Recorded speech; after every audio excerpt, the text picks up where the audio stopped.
Mistake number 2. Playing the game safely and within bounds. As an avid but quite average tennis player, I used to hit the ball squarely within bounds for fear of going out and losing the point. In an effort to play safely, I artificially narrowed my playing field. After a while, it occurred to me that I would never win the game playing that way. I had to learn to hit the ball toward the edges of yet within bounds if I ever hoped to win. So I started going outside my comfort zone and found that I actually won more games. In any game, points aren't won in the middle of the field, they're won at the edge. Taking calculated risks might sometimes cause you to go out of bounds, but as long as you win the majority of points, you won't lose the game. It's important to get yourself out of the women's safe zone and toward the edge of the field where the winners are playing. I had the opportunity to use this analogy with a client who was recently promoted to supervisor and getting feedback that she wasn't proactive enough. How can I be accused of not being proactive? She wondered. I do everything I'm supposed to without being asked. Doing everything you're supposed to isn't being proactive. It's only doing what you're supposed to. At her new level, management expected her to take more responsibility and make decisions independently. When I suggested this to her, she said she didn't want to overstep her authority, so she ran most important decisions by her supervisor first.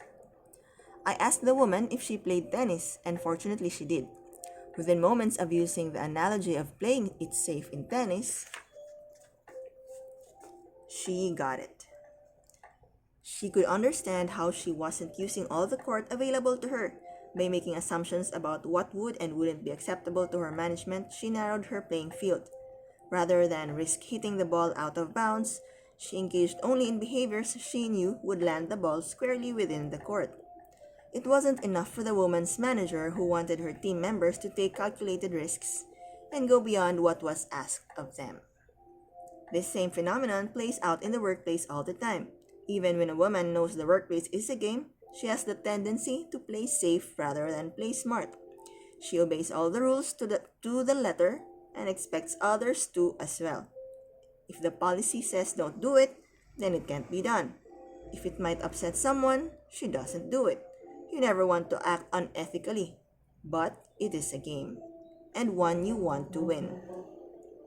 To do so, you have to use the entire field available to you. In my client's case, she followed my suggestion to ask her manager to help her define her scope of authority so that she would feel more comfortable taking risks.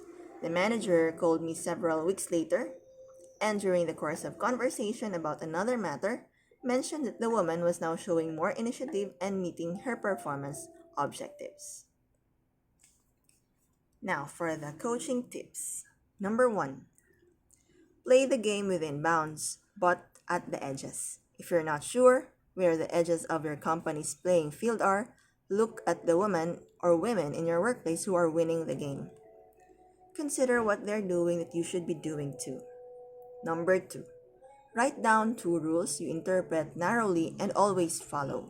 Have you seen other people bend these rules? If so, what's happened to them? If nothing, then take the risk of stretching the bounds by broadly rather than narrowly interpreting the rules. Number 3.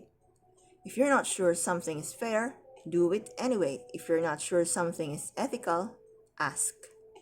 And number 4, if you're called out, don't take it personally. And by all means, don't revert to playing safe. Look at it as an opportunity to learn where the edge of the boundary is and how to play it.